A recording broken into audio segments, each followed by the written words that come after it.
Sanskriti University for Excellence in Life, BTech Agri BSc Lateral Entry. 40 ఏళ్ల సుదీర్ఘ నట జీవిత వైభవం, అనేక భాషలలో 800 చిత్రాలలో భిన్న విభిన్న పాత్రల అభినయ వైదుష్యం, మాస్ క్లాస్ ప్రేక్షకులను అలరించడంలో అందివేసిన చేయి, దర్శక రచయితల సృష్టికి తనదైన ప్రత్యేకతను కట్టబెట్టి ఏ హీరో చిత్ర విజయానికైనా తన పేరును పెట్టని కోటగా నిలబెట్టిన మహానటుడు కోట శ్రీనివాసరావు పుట్టినరోజు ఈ రోజు. ఆ మహానటుడికి ఐ డ్రీమ్ ఛానల్ పుట్టినరోజు శుభాకాంక్షలు తెలియజేస్తోంది. అసలు మిమ్మల్ని ఇంటర్వ్యూ చేయడం అంటే ఒక 40 ఏళ్ల సముద్రంలో ఈదినట్టేనండి.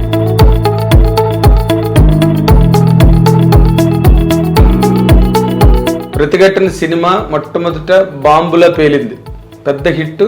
అందులో మీ మీద అందరి దృష్టి పడింది. దీపక్ మాల్లో రిలీజ్ అయింది హైదరాబాద్లో. దాన్ని ఆనుకునే స్టేట్ బ్యాంక్ ఆఫ్ ఇండియా ఉండేది. ఆ సినిమా చూడటం, రేపు అక్కడ బ్యాంక్ ఒకటి ఈడేరా అని చెప్పి ఓ జనం ఎగబట్టడం. అదే ఓవర్ నైట్ స్టార్.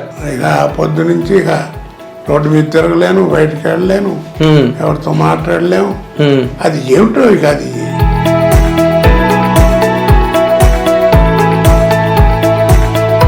ఆ బిగినింగ్ డేస్ లో ఎదురు దెబ్బలు ఏం తెలియలేదండి, మామూలు కేక్ వాక్ లాగే అయిపోయిందా?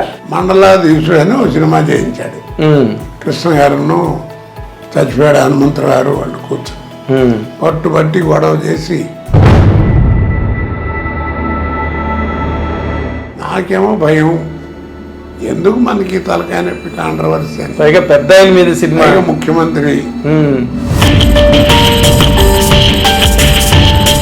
సర్లేరా అమ్మాయి పేదవాళ్ళ కొత్త కాపురం పెట్టింది, వెళ్ళి చూసి వస్తానన్నా. వెళ్ళేవాడు విజయవాడ అంతా రైల్వే స్టేషన్ అంతా పచ్చ జెండాలు నాన్న హడావిడిగా ఉంది. తెలుగుదేశం హడావిడి అంతా. రామరారు ఆ ఊళ్ళో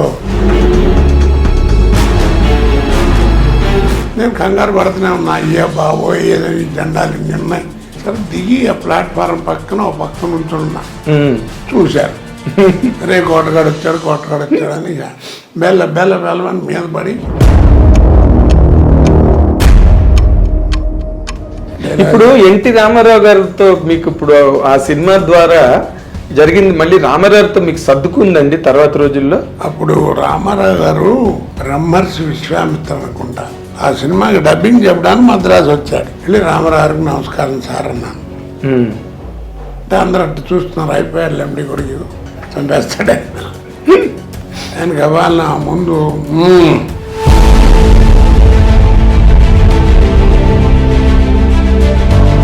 కానీ మీరు రామారావు గారి తాలూకా ఆయన పాత్రలు కానీ, ఆయన రాజకీయ ప్రస్థానం కానీ, టోటల్గా జీవితం, ఆయన మీద మీకు ఏమనిపిస్తుంది సార్? ఆయన గురించి మీరు తలుచుకున్నప్పుడు ఒకటే మాట అండి,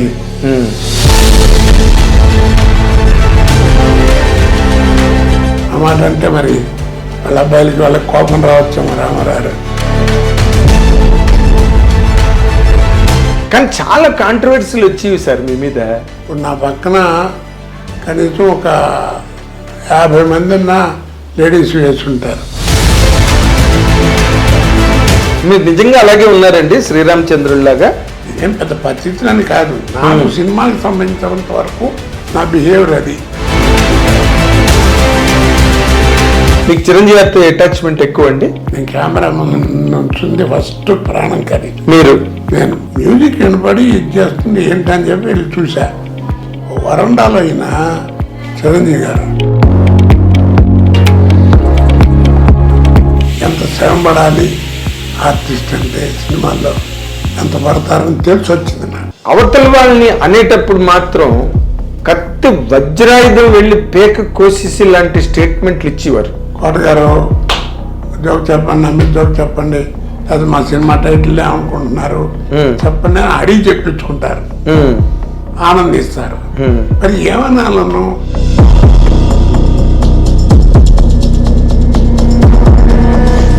ఎవరినో చాలా పెద్ద వ్యక్తుల్ని సినిమా ఇండస్ట్రీలో దూషించారని, మిమ్మల్ని బాయ్కాట్ చేయాలని అందరూ నిర్ణయం తీసుకున్నారని అప్పుడు ఆ టైంలో ఇండస్ట్రీలో మాట్లాడుకున్నారు. ఇది నిజమేనా?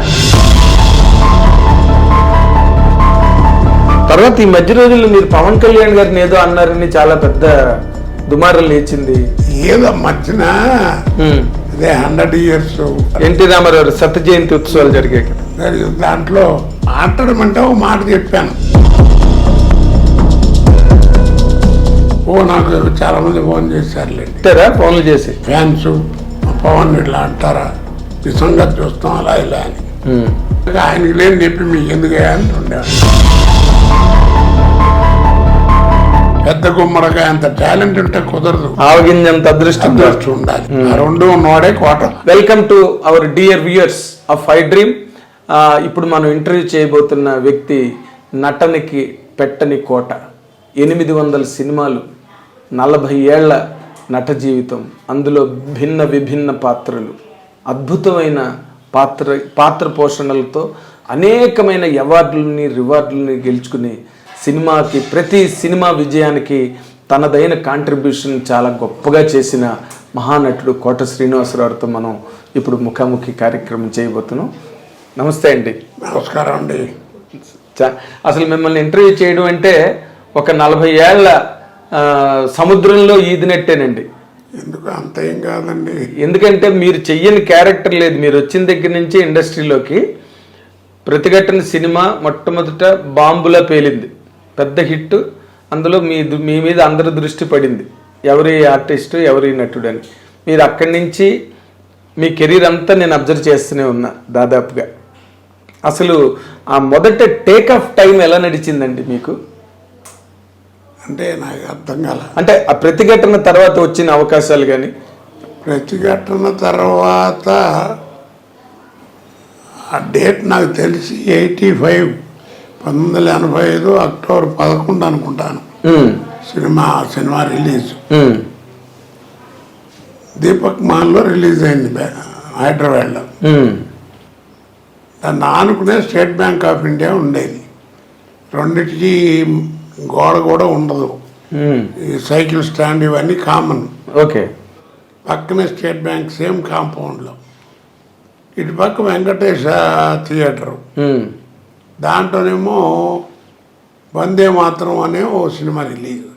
దీనికి దానికి 14 రోజులు తేడా. ఇది అఖండమైనటువంటి విజయం. ప్రతిఘటన.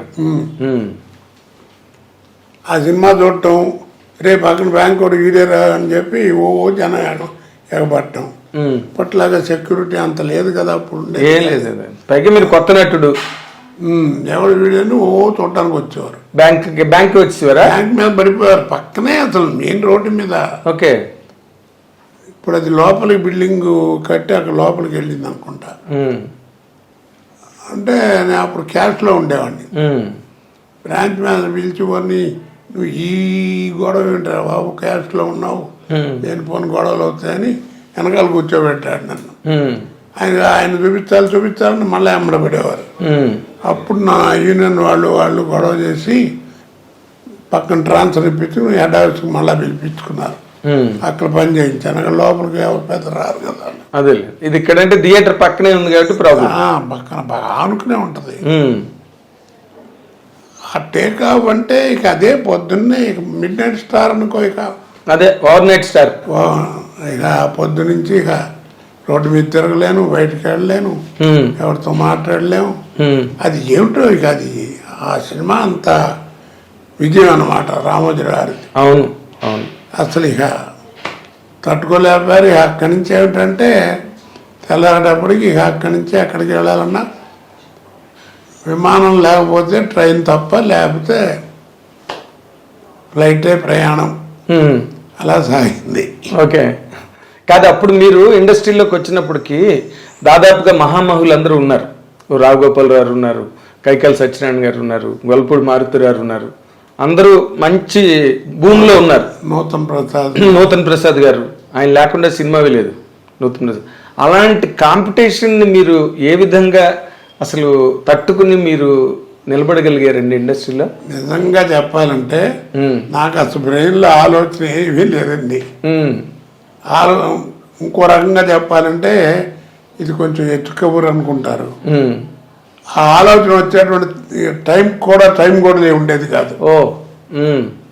ఇక రాను ఎంత బిజీ అయిపోయానంటే రోజుకి 20 గంటలు మినిమం పని చేయటం, కారులోనే నిద్రపోవటం, ట్రైన్ ఎడితే ట్రైన్లో నిద్రపోవడం తప్ప లేదు. ఇక చాలా ఇబ్బంది పడేవాడిని. నాకు ఒకసారి ఆశ్చర్యం వేసింది. ఒక 9 రోజులు 10 రోజులు మొత్తం రోజుకు 3 స్టేట్లో పనిచేశాను. అబ్బా. పొద్దున హైదరాబాదు, మధ్యాహ్నం చెన్నై, ఇప్పుడు చెన్నై కదా, అప్పుడు మద్రాసు, రాత్రికి బెంగళూరు.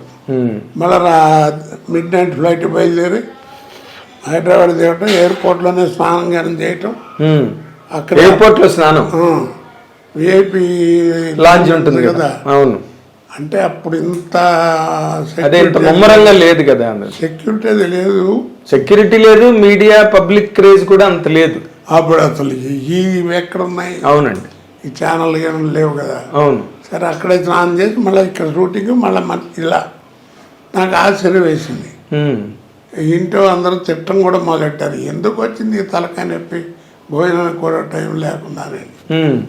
సరే ఇక ఆ టైము అప్పుడు నాకు ఒక ఆలోచన వచ్చి అందరితో అంటుండేవాడిని. మొన్న మధ్యన చచ్చిపోయాడు పాపం వేణు అని కమెడియన్, వేణుమాధవ్. వాడు రోజు చికాకు పడుతున్నాడు. ఏంటి వాటి ఎవడు చేస్తాడు ఇది, ఏంటి బాబాయ్ నేను ఎదుర్కొంటూ ఉన్నా, ఏంటి బాబాయ్ నువ్వు మళ్ళీ కంటిన్యూ చేస్తాను, నువ్వు ఉన్నావు అని చెప్పి వాడు పిలుస్తున్నారు. ఇప్పటిదాకా షూటింగ్ చేసి వచ్చాను, 9 గంటలు చస్తుంటే ఇప్పుడు మళ్ళీ కావాలంటారు 2 గంటలు, అది ఇది అని అరిచాడు. నేను కూర్చోబెట్టి ఒక్క మాట చెప్పారు, ఒక ఆర్టిస్ట్కి టైం వస్తే టైం ఉండదు, ఆర్టిస్ట్కి టైం వస్తే టైం ఉండదు, వాడి జీవితం వాడి చేతిలో ఉండదు. బాగుంది. నువ్వు సంపాదిస్తావు, తీసుకొస్తావు, కొంపలో పారేస్తావు, అది నీ అదృష్టం బాగుంటే వేళాంబెళ్ళి జాగ్రత్త దాచుకుని దాన్ని ఇది చేసి భద్రంగా ఏదో వాడుకో, లేదంటే మీకు తెలియదేమో రకరకాలు పోతుంటాయి. కాబట్టి అలా విసుక్కోబోక, నువ్వు విసుక్కున్నా నీ మీద బ్యాడ్ వస్తుంది తప్ప నీ టైం బాగున్నంత వరకు నీకు ఈ బిజీ లేకుండా ఉండదు. కాబట్టి అలా అనుభవకని అట్లాగా నాకు ఎప్పుడు అదే జ్ఞాపకం వస్తే అందరికీ అదే చెప్తా, టైం వస్తే టైం వద్దు, బీ కేర్ఫుల్. ఆ టైంలో మనం జాగ్రత్తగా ఉండాలి. ఓకే. అయితే మీరు ఆ బిగినింగ్ డేస్లో ఎదురు దెబ్బలు ఏం తినలేదండి? మామూలు కేక్ వాక్ లాగే అయిపోయిందా? బిగినింగు, ఓపెనింగు అట్లా రావడం ఒక 2 ఏళ్ళ పాటు, 2-3 ఏళ్ళు అలాగే జరిగింది బాగా బిజీగా. మీకు తెలియదు ఏముంది, మీకు తెలిసే ఉంటుంది కదా, మండలాధీశుడు అని ఒక సినిమా చేయించాడు. కృష్ణ గారును చచ్చిపోయాడు హనుమంతరావు గారు వాళ్ళు కూర్చొని పట్టుబట్టి గొడవ చేసి 4 రోజులు ఏఆర్ఎస్ గార్డెన్లో నా బ్యాడ్లకి అప్పుడే ఆయన షూటింగు, నాది ఇంకో సినిమా 2 అదే ఏఆర్ఎస్ గార్డెన్లో మెడ్రాస్లో షూటింగ్. ఎవరిది? ఇంకొకరిది? నాది ఏదో సినిమా జ్ఞాపకం లేదు. ఎన్టీ రామారావుదా? లేదు, నేను మామూలుది. ఈయనది కృష్ణ గారు దాంట్లోనే. Okay okay.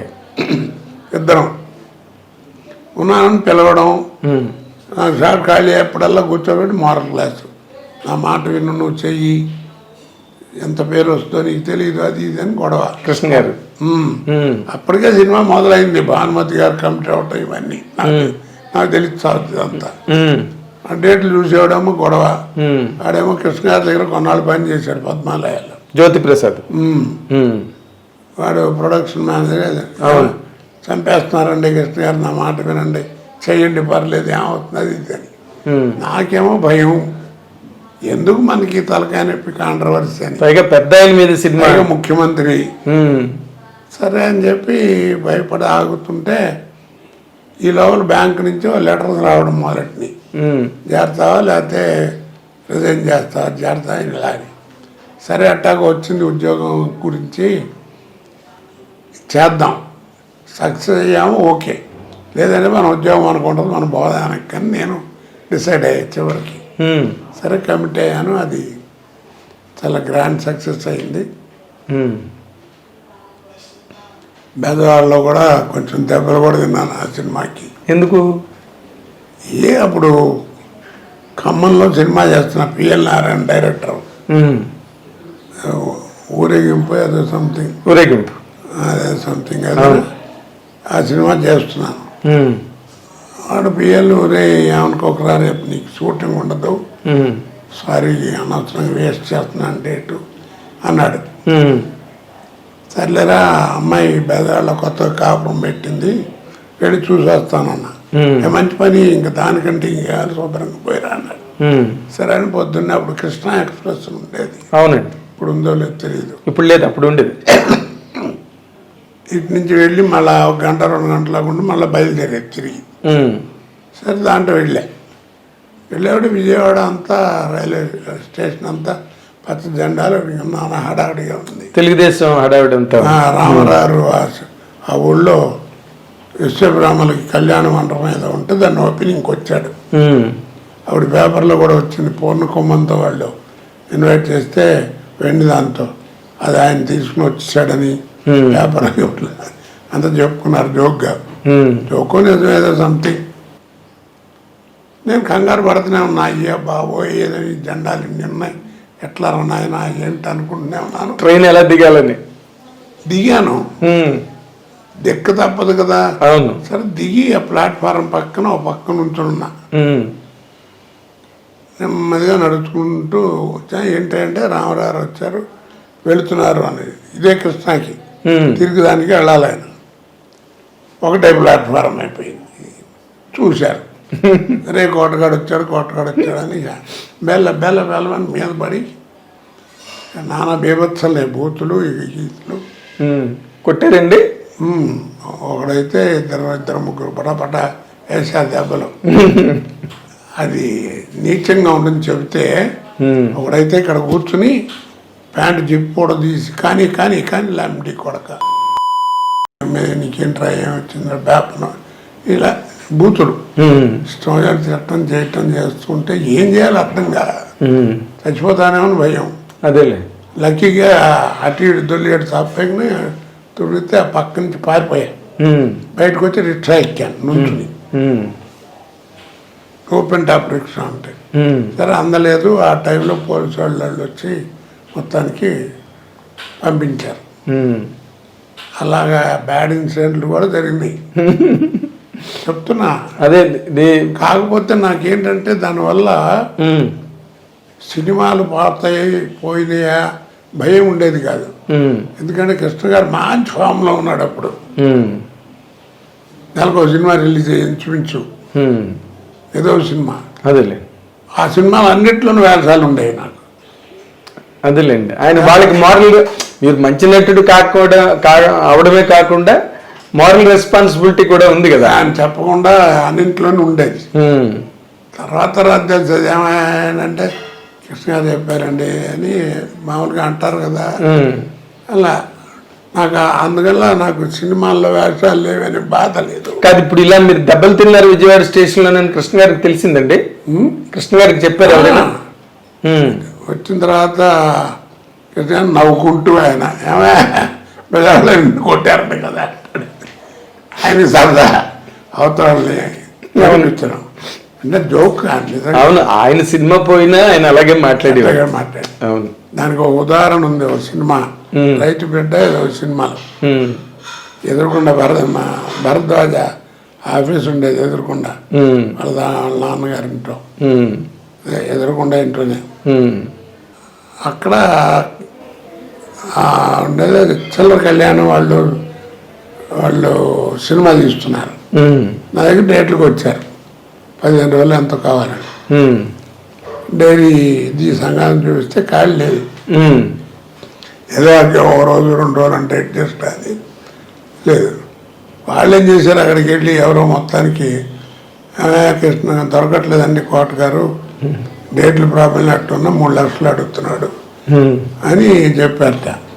3 లక్షలు ఏంటి ఆయనకి అప్పుడే అని కృష్ణ గారు వాళ్ళు కోపం వచ్చి కృష్ణ గారు పక్కన ఫోన్ చేశాడు. పద్మాలయాలో కాస్ట్యూమ్ కృష్ణ బట్టలు కుట్టుకుంటూ అక్కడ ఉన్నాడు. బాగుంటాడు లాక్ 2 నెలలు పట్టి వేయించారు. అతను వేస్తున్నంతసేపు కృష్ణ గారు నన్ను ప్రాణం తీస్తూనే ఉన్నాడు, జాగ్రత్త పొట్టిగా ఉంటాడు, భలే ఉన్నాడు, వాడు చేస్తున్నాను, నవ్వు వచ్చేస్తుంది, వీళ్ళని అద్భుతంగా ఉంది, నువ్వు జాగ్రత్తగా ఉండాలి, నిన్ను చూసి సత్యనారాయణ గారు లేటబ్బా వణికారు, నువ్వు ఇంకా అంతకంటే ఎక్కువ వణకాల్సి వస్తుంది, అది ఇది వాళ్ళకంటే పౌరాణిక సినిమాలు అన్నీ ఉన్నాయి, నీకేమి లేవు, సోషల్ అది ఇది అని ఓ ఏడిపించేవాడు. ఏం చేస్తామండి ఇక నేను అనుకుని ఊరుకునేవాడిని. డేట్లు లేవు కదా, ఏం చేయాలి, కర్మ అట్లా చెప్పారు చేశారని మనకు తెలియదు కదా. అవును, ఇవన్నీ తర్వాత తెలిసింది. ఆ సినిమా తెనాల్లో చిట్టి అంటారే మహారాజు కొడుకు, అవును, తిరుపతి చిట్టి, వాడు డైరెక్షన్లో రైతు బిడ్డ ఏదో సినిమా చేస్తున్నా, అక్కడ ఈయన హీరో. రైతు భారతమా కాదు, రైతు బిడ్డ లాంటిది ఏదో. Okay okay. సినిమా చేస్తుంటే కోట సినిమా పోయింది, ఫ్లాప్ అయింది, అట్టర్ ఫ్లాపు, వాళ్ళే రిలీజ్ ఆయనకి అక్కడ గుంటూరు దగ్గర షూటింగ్. నువ్వు ఉంటే బాగుండేది అన్నారా అందరూ, అక్కడ కాస్ట్యూమ్ కృష్ణ వేసాడు, మొత్తం పోయింది సినిమా అది అని ఆయన నవ్వుకుంటూ చెప్పాడు. మాట్లాడవేమిటి అన్నాడు. నేను చెప్పాను, ఏముంది సార్, ఒక్కటే నాకు ఎప్పుడు నమ్మేది, 0 క్యాండిల్ బల్బుకి 100 క్యాండిల్ బల్బుకి హోల్డర్ ఒకటే, స్విచ్ చేసినప్పుడు దాన్ని వెలుగు తెలుస్తుంది, ఎందుకంటే ఏం చెప్పాలి అని కృష్ణ గారికి చెప్పారా మీరు? కృష్ణ గారితో అన్నాను. ఆయన ఓ నవ్వు, దుప్పదేగా ఎక్కడ పుట్టొస్తాయని నీకు మాటలని. ఇట్టప్పుడు షూటింగ్ అప్పుడు కూడా జోకులు చెప్తుండేవాడిని కదా. అవును అవునవును, నాకు గుర్తుందండి. దాంట్లో పాపం ఆయన అందులో కొంచెం జోవియల్గా ఉంటాడు, చాలా జోవియల్ మనిషి, స్వాభావికంగానే బాగా మనిషి, ఆయన మంచి మనిషి. వ్యక్తిగతంగా ఎలా ఉన్నా పర్సనల్గా బిహేవియర్ అది బయట అసలు చాలా సరదాగా ఉంటుంది, మంచి ఏముండదండి, ఎంత చాలా హ్యాపీ అందరితో. కొంచెం నటుడు బాగా మంచివాడు అంటే కొంచెం గౌరవించి అభిమానిస్తారు, కొంచెం అభిమానం ఎక్కువ ఉండేది. అవును, ఇప్పుడు ప్రభాకర్ రెడ్డి గారు వీళ్ళంతా. అవునండి. ఇప్పుడు ఎన్టీ రామారావు గారితో మీకు ఇప్పుడు ఆ సినిమా ద్వారా జరిగింది, మళ్ళీ రామారావుతో మీకు సర్దుకుందండి తర్వాత రోజుల్లో, అంతేనా? అలాగా మళ్ళీ ఇంకెక్కడ కలయిక?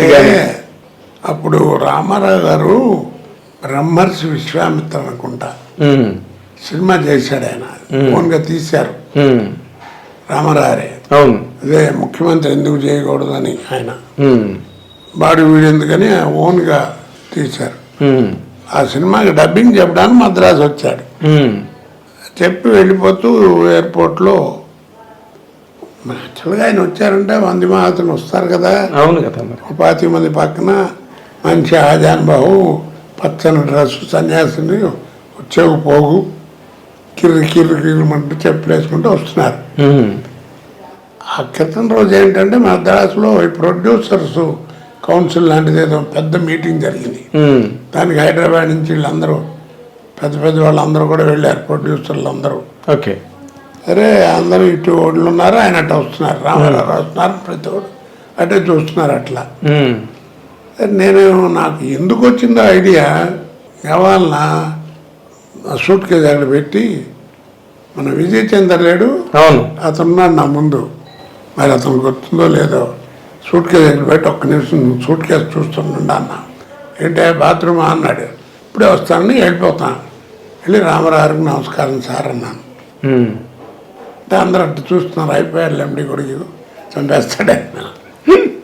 ఆయన కావాలన్నా ముందు అని గుర్తుపట్టాం బ్రదర్, విన్నాను మీరు చాలా మంచి ఆర్టిస్ట్ అని విన్నాను, చూసారా కీప్ గుడ్ హెల్త్, చూసారా హెల్త్ బాగుండటం వల్ల ఇది భగవంతుడు ఇచ్చేది, మే గాడ్ బ్లెస్ యూ అని బలం తట్టాడు.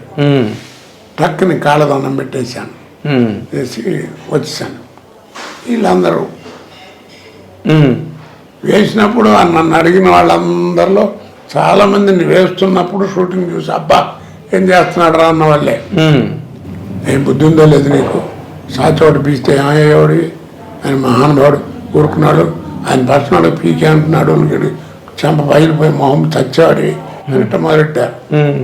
సరే విని విని 5 నిమిషాలు ఆగి, మీలాంటి దిక్కుమాలిన ముండాడుగులతో రోజు తినే దిట్లు ఓ దెబ్బ కొట్టాడు అనుకోండి, అకౌంట్ క్లోజ్ అయిపోతారా, అంతే కదా. అంతే. Once for all account settle అయిపోద్ది ఎవడు మాట్లాడ్డా అని అంటే అందరూ నీ గుండె ధైర్యం అని అందరు నన్ను తిట్టారు. తిట్టంటే నా మెచ్చుకోవడం అదేలేండి, ముండేవాడు కానీ అదే అదొక ఇన్సిడెంట్. తర్వాత మీరు ఇప్పుడు ఈ మండలాధీశుడు అవన్నీ అయిన తర్వాత మీకు ఒక మెయిన్ స్లాట్ అంటే అంతవరకు మీరు బాగా బిజీగా ఉన్న ప్రతిఘటన తర్వాత మీకు వచ్చిన పేరు ఆ టైంలో మన మోహన్ బాబు గారు ఒక సినిమా తీశారు రామారావుని పెట్టి, మేజర్ చంద్రకాంత్. దాంట్లో 3 రోజులు డేట్ అని చెప్పి 2500 చెక్ కూడా పంపించాడు మోహన్ బాబు గారు. అమ్మయ్య అనుకున్న మోహన్ బాబుతో వేషం దొరికిందిలే అని. అది పరచూరు గోపాలకృష్ణ నేను వేయాలని చెప్పి లాక్కుని ఆయన వేసాడు. సో అలా మిస్ అయిపోయింది రామారావు. మిస్ అయిపోయింది. ఆయనతో ఒక్కడితో చేయలే నేను ఇండస్ట్రీలో. ఆయనతో నందే వారు తీసుకున్నాను, అన్ని తీయించుకున్నాను, ఆయన ఇచ్చారు, నేను కానీ యాక్ట్ చేయలేదు.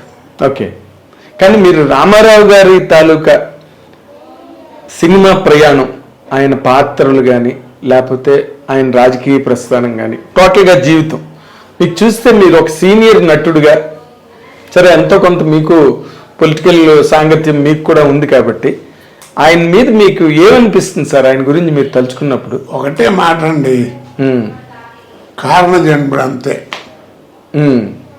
మళ్ళా ఇంకో రామారావు పుడితే తప్ప ఎన్టీ రామారావు లేడీ, అంతకంటే పెద్ద మాట లేదు ఇక ఆయన గురించి. అవునండి, అవును. ఒక ఘంటసాల వెంకటేశ్వరరావు, ఒక ఎన్టీ రామారావు గారు, వాళ్ళంతా కారణ జన్ములు. అవునండి, ఒకసారి పుడతారు. ఇంకే మళ్ళా ఘంటసాల లేడీ, అవును, రామారావు ఏది అది ఆ మాట అంటే మరి వాళ్ళ అబ్బాయిలకి వాళ్ళకి కోపం రావచ్చేమో రామారావు. ఆయనక్కడ మహానుభావుడు, వాళ్ళే చెప్తారు కదా నాన్నగారు. అవును, బాలకృష్ణ గారు ఎప్పుడు ఆయన నోట్లో ఎప్పుడు నాన్నగారి పేరే ఉంటుంది. తర్వాత డైలాగులు కూర్చుంటే ఆయన డైలాగ్ చెప్తుంటారు. అవును, కాబట్టి ఆయన ఇది అంటే కారణ జన్మలు ఎందుకంటున్నానంటే ఒక్క వ్యక్తి, ఒకే ఒక వ్యక్తి కడివడి పాలల్లో విరిగిపోవాలంటే ఒక్క ఉప్పు కడికి చాలన్నట్టుగా ఇంతమంది కోట్ల మంది తెలుగు వాళ్ళు ఉంటే మహానుభావుడు ఒక్కడు నిలబడి 6 నెలల్లో కాంగ్రెస్ గవర్నమెంట్ పడగొట్టి పట్టుదల బట్టి దేశం అంతా తిరిగి ప్రపంచ ఖ్యాతిగా అంచాడు ఒక్క ఎలక్షన్తో. ఒక్కడు మర్చిపోయాడు. తర్వాత పక్కన చేరిన భజన సమాధానం పక్కన పెట్టింది. అవునండి, ఒకే ఒక్కడు. ఆయన లేకపోతే ఏముంది? ఏం లేదు, సినిమా లేదు, తెలుగుదేశం అన్నదే లేదు, లేదు అసలు పార్టీ లేదు. ఆయన కదా పెట్టాడు. పైగా పార్టీ తెలుగువారి ఆత్మగౌరవం అనుభవుడు కారణజన్ముడు అంతే. అదేలేండి, ఇంకో రెండో పదం లేదు. మీకు సినిమా ఇండస్ట్రీలో బాగా చేయూతనిచ్చి అంటే మీ కెరీర్ స్టెబిలైజ్ అవడానికి కారణమైన వాళ్ళు ఎవరైనా ఉన్నారా, లేకపోతే అంతా మీ స్వయం కృషి మీ అదృష్టం మీద నడిచిందండి? ఇంచుమించు నాకు నా వాళ్ళు ఎవరు లేరండి అసలు. నాకు తెలిసిన డైరెక్టర్లు కానీ చూడటంగా ఎవడు అసలు ఎవరు లేరు అసలు. అది అంతే. ఎందుకు జరిగింది అందరికీ రాదు, ఏదో ఉంది భగవంతుడు ఇచ్చిన దయ అంతే. ఆయన ప్రాప్తం ఆయన ఇచ్చింది తప్ప నేను గొప్ప అనుకుంటే నాశనం అయిపోతా. అదేలేండి. అలా అయితే ఇప్పుడు మరి మీరు అలాగ మీ అదృష్టవశాత్తు లేకపోతే మీ ప్రతిభ మీ కెరీర్ మీరు అలాగ నడిచింది, ఎవరు సపోర్ట్ లేకపోయినా ఆ సక్సెస్ ఏదైతే వచ్చిందో దాన్ని మీరు సవ్యంగా వినియోగించుకున్నాను అనుకుంటారండి ఎప్పుడైనా, లేకపోతే దాంట్లో కూడా లోటుపాట్లు ఉన్నాయా? అంటే ఏదన్నా 2 డేకులు ఎక్కువ తింటాం ఇలాంటివి తప్ప రెండో గొడవ లేదండి అసలు నాకు. యథార్థంగా చెప్తున్నాను. ఇప్పుడు ఈ ఫోటోలు అన్నీ ఉన్నాయి కదా, ఈ గెటప్లు ఉన్నటువంటి ఫోటోలు, మామూలు ఫోటోలు బోళ్ళు ఉన్నాయి. ఆ రోజుల్లో ఏంటంటే ఈ చెక్కల మీద ఉండేవి 100 డేస్ ఇవన్నీ. అవును, కొంచెం చెదబట్టి పాడైపోయాడు. సరే మీకు తెలుసు కదా నాకు మా అబ్బాయి పోవటం. అవునండి, వాడు ఇవన్నీ కాస్త బాగున్న వాటన్నిటి ఫోటోలు తీసి ఇది చేయించి పెట్టాడు. అవునండి, 14 ఏళ్ళు ఇది పెట్టి 14 ఏళ్ళు అయింది. 14 ఏళ్ళు అలా ఉంది. అదేలేండి. అంటే లోటుపాట్లు మీరు ఏం ఫీల్ అవ్వట్లేదు? వెనకాతలకు ఒకసారి వెనక్కి తిరిగి చూసుకుంటే అరే నేను ఆ పొరపాటు చేశాను. పొరపాటు అంటే నాకు పనే ఉందండి. ఇప్పుడు నాకు అంటే గొప్ప చెప్పడం కాదు, ఇప్పుడు నా పక్కన కనీసం ఒక 50 మంది లేడీస్ వేసుంటారు. వాళ్ళ ఫోన్ నెంబర్లు కానీ వాళ్ళతో మాట్లాడటం అంటే షూటింగ్లో తప్ప అట్లాంటి గొడవలు నాకు అసలు ఆ గొడవలే లేవు. నేను నాటకాల దగ్గర నుంచి కూడా ప్రొఫెషన్లో ఉన్న వాళ్ళతో జాగ్రత్తగా ఉండాలి. ఓకే, అది నాకు మా అన్నయ్య నేర్పినటువంటి విద్య. నా ఫస్ట్ గురువు మా అన్నయ్యే. రే తోటి కళాకారుడు ఎవరైనా సరే నిత్య చేసేవాళ్ళు, ముఖ్యంగా ఆడవాళ్ళు ఉంటే చాలా జాగ్రత్తగా ఉండాలి, లేకపోతే కెరియర్ పాడైపోద్ది అనేవారు. ఊరికే మాట్లాడటానికి ఏమో జోకులు మీకు తెలియదు. అదే నేను ఎక్కడికి వచ్చినా 10 మంది చేస్తారు. మీరు నిజంగా అలాగే ఉన్నారండి శ్రీరామచంద్రుడిలాగా? శ్రీరామచంద్ర సినిమాకి సంబంధించినంత వరకు అలాగే ఉన్నానండి. అవునా? మీరు నమ్మండి నమ్మకపోండి, కాన్ఫిడెంట్ ప్రామిస్ చేస్తా. అంతేనా? ఎవరినైనా అడగండి. కదా నేను అంటుంది, ఎవరినైనా ఒక పాపులర్ స్టార్గా. అవును, అంటే మామూలు ఊరికి ఎలా డబ్బకి ఏదో జూనియర్ ఆర్టిస్ట్లు ఆడలు కాదు, ఏదో 1-2 సినిమాలు చేయటం అది కాదు. నా పక్కన యాక్ట్ చేసినటువంటి ఇప్పుడు పెద్ద పెద్ద ఆర్టిస్టులు ఉన్నారు కదా, లేడీ ఆర్టిస్టులు. అవును, అది కాన్ఫిడెన్స్ చెప్పగలను. అంతేనా? ఓకే. బట్ మీరు ఒక విషయం మీరు గమనించారు, నాకు కూడా తెలుసు, ఎందుకంటే నేను మీ కెరీర్కి నేను డైరెక్ట్ విట్నెస్. కానీ చాలా కాంట్రవర్సీలు వచ్చేవి సార్ మీ మీద. ఎన్నండి బాబు, తాగుతూ షూటింగ్ చేసి డైరెక్టర్ కొట్టాడు, పక్క అమ్మాయిని ఏదో అన్నారండి, అమ్మాయి కొట్టింది, ఇలాంటి పుకార్లు ఎన్ని. తెల్లవాళ్ళు తాగుతాడు, వ్యభిచారాలు చేస్తాడు, తెగ తిరుగుతాడు, ఇవన్నీ ఎలా వచ్చేసారు అవన్నీ? ఏమండే వాళ్ళున్న చెట్టుకి గడ్డేస్తారండి, రాళ్ళు, కాయలున్న చెట్టుకే రాళ్ళు అంటారు, అట్లాగే అంతే అది అని నేను అనుకుంటున్నా అంతే. ఓకే, నేనేం పెద్ద పరిస్థితులని కాదు, నాకు సినిమాకి సంబంధించినంత వరకు నా బిహేవియర్ అది. ఓకే, సినిమాల వరకు మీరు జాగ్రత్తగా ఉన్నారు, బయట ఎలా ఉన్నారు? లేకపోతే ఎట్లా ఉంటుందండి కెరీర్ ఇది. ఓకే ఓకే సార్, ఒక మాట గుర్తుంచుకోండి, భగవంతుడు మనలో కూడా కొద్దో గొప్ప మంచి లేకపోతే ఆ పుల్లు ఇవ్వడు, అంతేలేండి, ఆ కెరీర్ ఇవ్వడు. తర్వాత ఏంటంటే నేను ఎప్పుడు ఫీల్ అయ్యేది పెద్ద గుమ్మడికాయ అంత టాలెంట్ ఉంటే కుదరదు, ఆవగింజంత అదృష్టం ఉండాలి. ఆ 2 ఉన్నవాడే కోటవా. ఓకే, అది నేను గ్యారంటీగా ఒప్పుకుంటా. ఎంతమంది లేరండి మహానుభావులు. అంటే మీరు టాలెంట్ మీద షైన్ అయ్యాని అనుకోవట్లేదు ఎప్పుడు కూడా? ఆ టాలెంట్ ఇవ్వడం కూడా భగవంతుడి కృపే, అది కూడా అదృష్టంలో భాగం అంటారా? కాదు మరి. నాతో నాటకాలు వేసిన వాళ్ళు లేరు, అవును, నాతో యాక్ట్ చేసిన వాళ్ళు లేరు, ఎంతమంది ఉన్నారు కదా, ఎంతమంది ఉన్నారు. మరేది అవగాహన ఉండబట్టే మీరు కొంతమంది, మీరు భరణి. కాబట్టి ఏంటంటే నేను ఇందాక చెప్పినట్టుగా ఆ కెరీర్ వస్తుంది, ఆ టైం వచ్చినప్పుడు నేను చాలా కాన్ఫిడెన్స్గా ఉన్నాను, చాలా జాగ్రత్తగా ఉన్నాను, నేను క్లియర్గా చెప్పగలను. ఓకే, అంటే ఇప్పుడు ఎంత లేదన్నా ఇప్పుడు ఇవాళంటే ఛానల్స్ ఇవన్నీ వచ్చినాయి అనుకోండి, ఆ రోజుల్లో అయినా తోటి వాళ్ళన్నా అడుగుతారు కదా, అంటే రాత్రి ఏంటంటే జరిగిందంట అని, లేకపోతే ఆడుకొట్టాయంట, లేకపోతే ఇది అన్నారట, నేను తాగి వెళ్ళామంటే ఇట్లాంటివి అడుగుతారు కదా. అవును, రోజు వాళ్ళని చెప్పండి, చర్చ అయితే జరుగుతుంది కదా. జరుగుతుంది, అవును. ఒకసారి మాత్రం పర్లేదు అనుకుంటాను, చెప్పండి, అన్ని ఓపెన్ అయిపోతున్నాయి ఇవాళ రేపు. నువ్వు ఏం పర్లేదు, ఏముంటుంది, ప్రతిదీ మాట్లాడుతున్నా బయటకు వచ్చి. ఓ రోజు మధ్యాహ్నం దాకా నీకు షూటింగ్ లేదన్నారు, సరే అని చెప్పి ఖాళీ అని కూర్చున్నా. పాపం చచ్చిపోయినాడు MS నారాయణ. ఏంటి అన్నగారు మధ్యాహ్నం ఎప్పుడో షూటింగ్ ఏది ఖాళీ తింటారంటే, రండి అన్నాడు. సరే అని చెప్పి ఇద్దరం కలిసి కాసేపు మందేసి అనుకోకుండా కవర్ చేశారు షూటింగ్కి. చిరంజీవి గారు క్యాకులు ఇచ్చారు, బుద్ధి లేదు వెళ్ళండి, ఇంత క్యారియర్ ఉన్నవాడు నీకు పాలు పొడతాయి రావడం ఏంటని ఇట్లా. మరి నిజమే కదా, తప్పు కదా. ఏ సినిమా అండి అది? జ్ఞాపకం లేదు నాకు.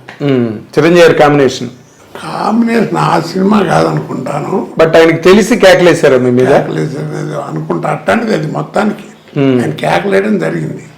అంటే మంచిగా, అదేలేండి, మంచి ఆర్టిస్ట్ నువ్వు, కెరియర్ పాడవుతుంది, ఏంటిది 10 మంది చెప్పుకుంటే ఎంత అసహ్యంగా ఉంటుంది అని క్యాకులేసాడు. అదే మీ అభివృద్ధిని ఆశించి చెప్పిన అంటే మొదటి నుంచి బాగా. మీకు చిరంజీవి గారితో అటాచ్మెంట్ ఎక్కువ అండి? అటాచ్మెంట్ నేను ఎవ్వరి వెళ్ళకి వెళ్ళనండి. నా దగ్గర ఫోన్ నెంబర్లు కూడా లేవు. ఏదన్నా ఫంక్షన్స్కి ఎవరన్నా వాళ్ళు పిలిస్తే మనం వెళ్తాం, లేకపోతే నాకు ఏదన్నా ఫంక్షన్ ఏదైనా ఉంటే పిలవడానికి వెళ్ళటం అంతే తప్ప నేను అసలు ఎవరి దగ్గరికి వెళ్ళను. కాదు చిరంజీవి గారితో ఏంటంటే ప్రాణం ఖరీదు ఫస్ట్ పిక్చరు. నేను కెమెరా నుంచింది ఫస్ట్ ప్రాణం ఖరీదు. మీరు?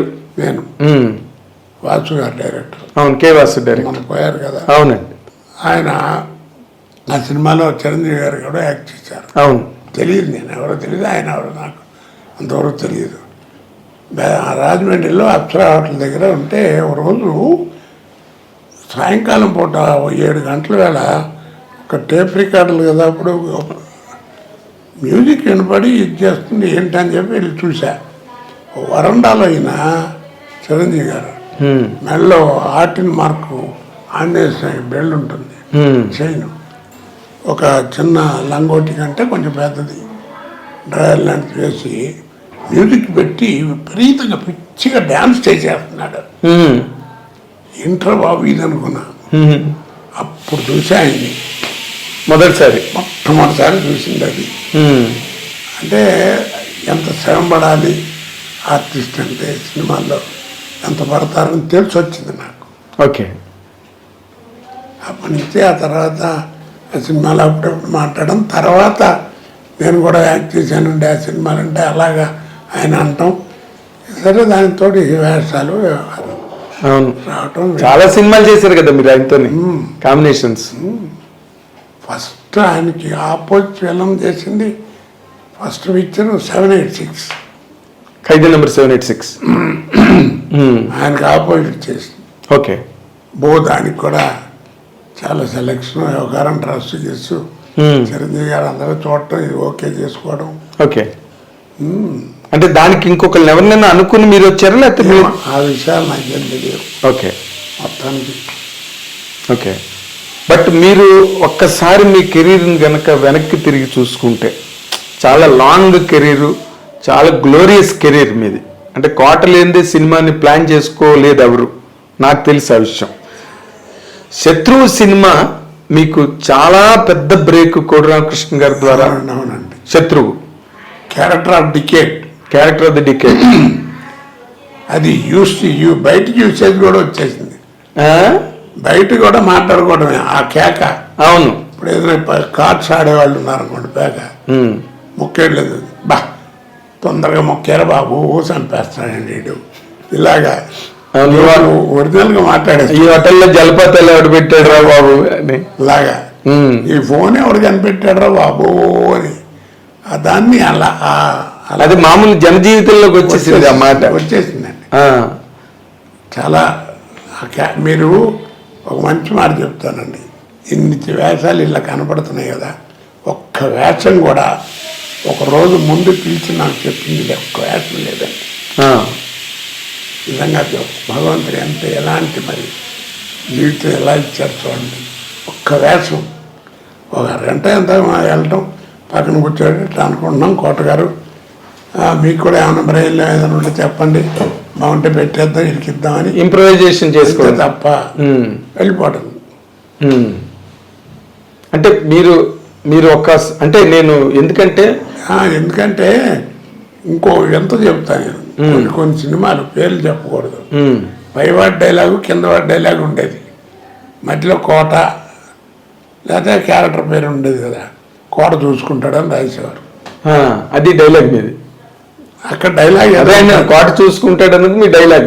మీరు వచ్చి ఫిల్ చేసుకోవాలి, ఫిల్ అప్ ది బ్యాంక్స్. అంటే పెద్ద పెద్ద వాళ్ళ చిరంజీవి గారి హీరో అలాంటి సినిమాలు కాదు, ఒక మీడియం రేంజ్ సినిమాలు ఉంటాయి కదా. అవును, మీడియం రేంజ్.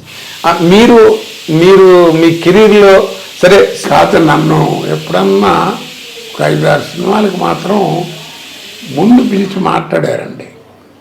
అది ఏంటంటే ఆ బట్టతల ఉంటుంది చూడండి, న్యాచురల్ జంజాల గారి సినిమా వాటిలో బట్టతల.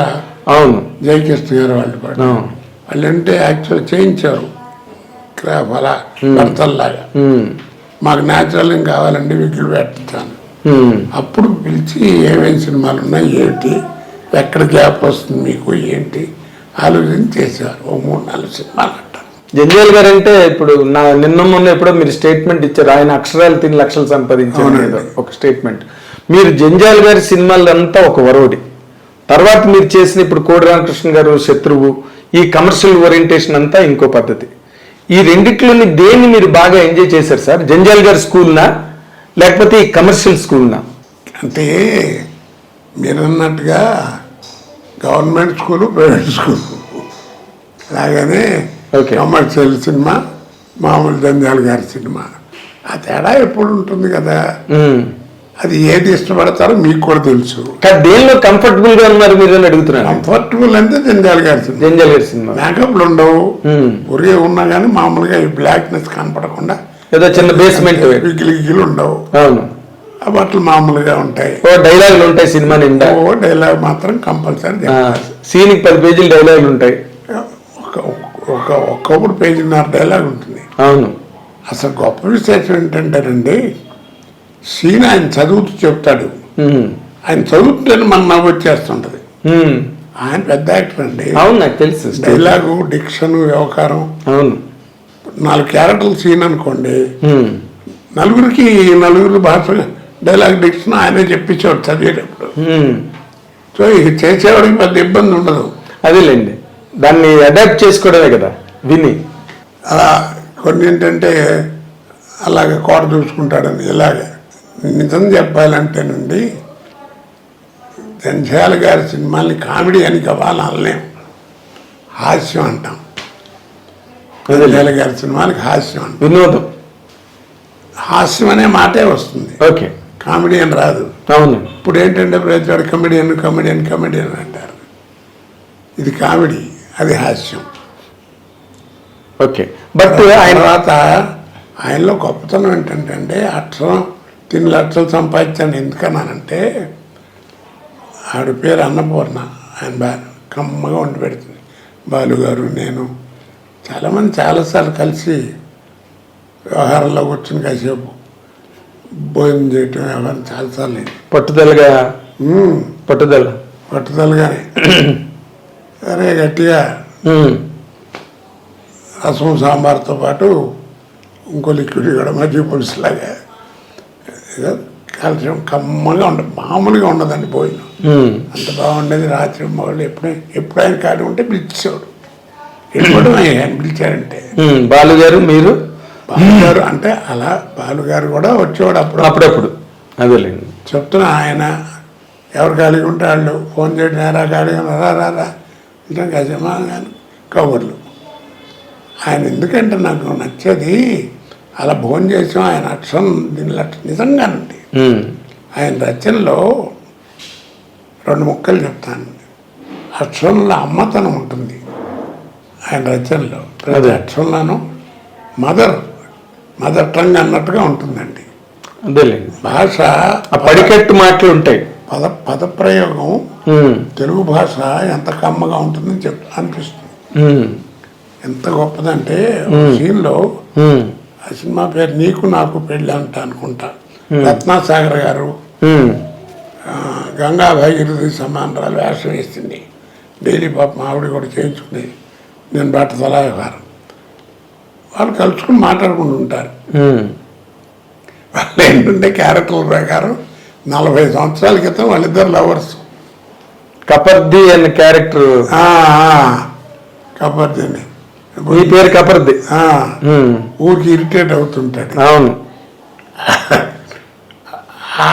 అదేంటంటే కామెడీ. వాళ్ళిద్దరూ పారిపోతామని పెళ్లి చేసుకోవడం వెళ్ళిపోతాం. డైలాగ్ రూపాయన వస్తుంది. వెళదామని వస్తే వీడికి మన రైల్వే గేట్ వస్తే బస్సు అవుతుంది. వీళ్ళు లక్ష్యంగా వచ్చి పూర్తి చేసుకొస్తాను అన్నారు. అంటే ఇప్పట్లాగా మనకి వాష్రూమ్లో లేవు కదా. అవును. ఇక్కడ తుప్పల్లోకి ఎక్కడికో పోతాడు.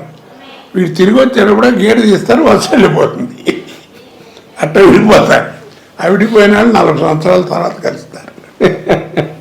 అంటే ఇద్దరు కబుర్లు చెప్పుకుంటారు. కామెడీ చూడండి. అందుకే ఆయన హాస్యం అందించి ఓ మంచి మాట చెప్తారు. మాట్లాడుకుంటూ ఉంటారు ఇద్దరు. అప్పుడు అట్లా చేస్తాడు, దేవుడు అట్లా చేశాడు కబుర్లు చెప్పుకుంటూ గబాల మధ్యలో అడుగుతాడు అన్నమాట.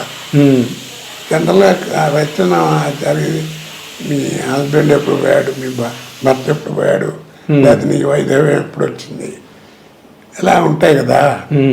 ఆయన వాడతాడండి పదం, ఎంత గొప్ప పదం అంటే మాట్లాడుతూ అన్నట్టు నీ కళ తప్పి ఎన్నాళ్ళు అయిందంటాడు. కళ తప్పి నీ కళ తప్పి ఎన్నాళ్ళు అయింది, భర్త పోయి ఎన్నాళ్ళు అయిందని కానీ వైద్యం ఎప్పుడు వచ్చింది కానీ ఏముండదు. అదే మరి నీ కళ తప్పి. అంత మంచి మాట. ఆ తెలుగుదనం అండి. అదే మీరు అమ్మదనం అన్నారు కదా, అందుకు పడిపోయేది ఎవరైనా. ఆ క్యారెక్టర్ నా నోటమిటే వస్తుంది ఆ మాట. ఆ రోజుల్లో నేను ఎన్నిసార్లు తలుచుకున్నాను. అందుకని అప్పటి నుంచి నాకు ఆయనంటే నాకు తెలుగుదనాన్ని వాడతారండి.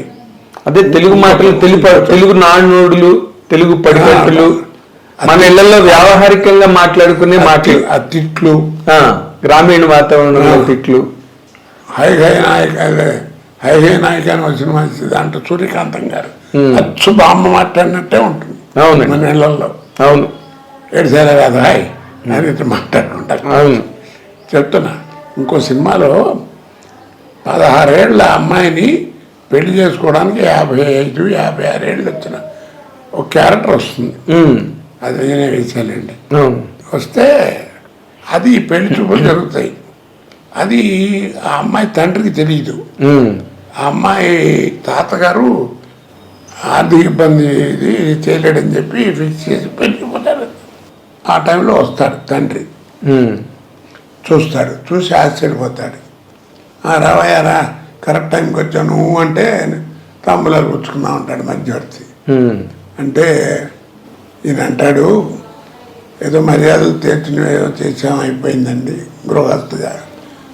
ఆ పిల్ల తండ్రి గారు 2 ముక్కలు చెప్పుకోవాలంటాడు. జనరల్గా రైటర్ పేజ్ డైలాగులు రాస్తాడు. ఆడపిల్ల అంటే ఏమనుకుంటున్నారా, నీ వయసు ఏంటి, దాని వయసు ఏంటి, అది ఇది ఇట్లా ఏం పోయగలరా చిన్నపిల్లని చేసి ఇదే నీ కూతురు అయితే చేస్తే ఇట్లాంటి ఉంటాయి. అవునండి, 2 డైలాగులండి. ఆ రోజుల్లో 37-38 ఏళ్ళ క్రితం సినిమా. ఈ దేశంలో మర్యాదలు చేసేది అయిపోయిందండి. ఆ పిల్ల తండ్రి గారు 2 ముక్కలు మీతో చెప్పుకోవాలి.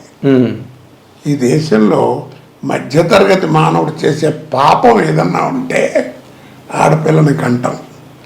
ఆ పాపం చేసింది నేను, శిక్ష నాకు వేయండి, నా బిడ్డకు వేయొద్దంట. చిన్న మాట, పేజీ డైలాగ్ 2 మాటలు చెప్పి 2 మాటల్లో చూడండి ఎంత ఎఫెక్ట్గా. అవును, ఆ పాపం చేసింది నేను, శిక్ష నాకు వేయండి, నా బిడ్డకు వేయద్దు. కానీ మీరు ఇక్కడ ఒక విషయం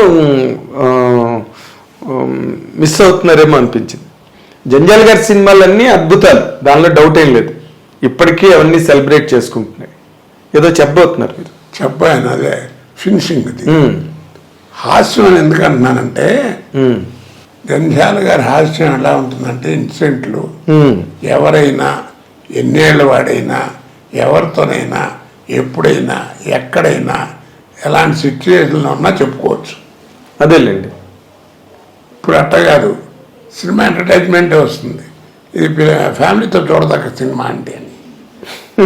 అన్నం ఏమన్నా పక్కింటి వాళ్ళతో చూస్తామంటే కదా, ఎందుకంటే వాడే చెప్తున్నాడు ఫ్యామిలీతో చూడదక్క సినిమా అని. అదేలేండి. అలా అంత డిఫరెన్స్ ఉంటుందండి. అవును, అప్పుడప్పుడు చెప్తుంటాను, అది తల్లిపాలతో సమానం జంజాల్ గారి హాస్యం, ఇది డబ్బా పాలతో సమానం. అదేలేండి. అయితే మీకు జంజాల్ గారి సినిమాలన్నీ ఒకే తర్వాత శత్రుకి అలా మహానుభావులు ఎంతోమంది, చాలామంది డైరెక్టర్లు చాలా గొప్ప గొప్ప వేషాలు వేయించారండి నాతో. శత్రువు, గణేష్ ఎలాంటి అయ్యో అంత మాట, తిరుపతి స్వామి, బ్రహ్మాండం, ఎంతోమంది చాలా మంచి వేషాలు వేయించారు. కానీ ఈవీవి సత్యనారాయణ నన్ను పిండేశాడు. అసలు ఒక వేషం కాదు, ఒక రకం కాదు,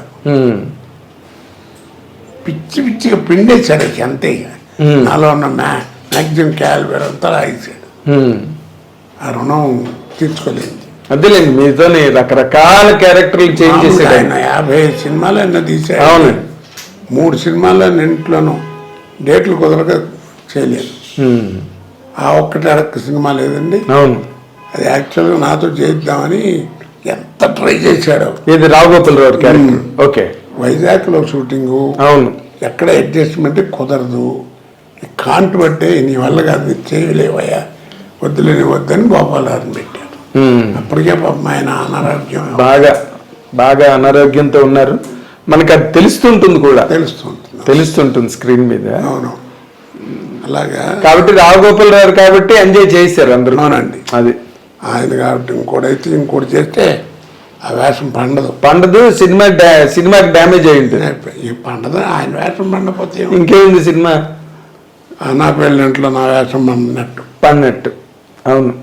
అసలు ఆ రోజులు అహనా పెళ్ళంటే చేసినప్పుడు ఎలా ఉండేదండి మీ క్యారెక్టర్, ఆ పిచ్చి క్యారెక్టర్, ఆ బస్ స్టాండ్ దగ్గర ఆ ప్రతిఘటన చేసిన తర్వాత వచ్చిందండి. అదే ప్రతిఘటన చేసిన కోట శ్రీనివాసరావు అనే నటుడు, ఇందులో నీ క్యారెక్టర్ ఏంటి అసలు? ఆ క్యారెక్టర్ అండి, ఆ వేషం చేసడానికి ఆ సినిమా తీసిన ఆ ఇంటి ఓనరు ఆయన తెలుగుదేశం ప్రెసిడెంట్ ఏదో కోట శ్రీనివాసరావు, ఆడైతే నేను అసలు ఇవ్వనని చెప్పి 4 రోజులు షూటింగ్ జరిగింది. అప్పుడు మానేశాడు.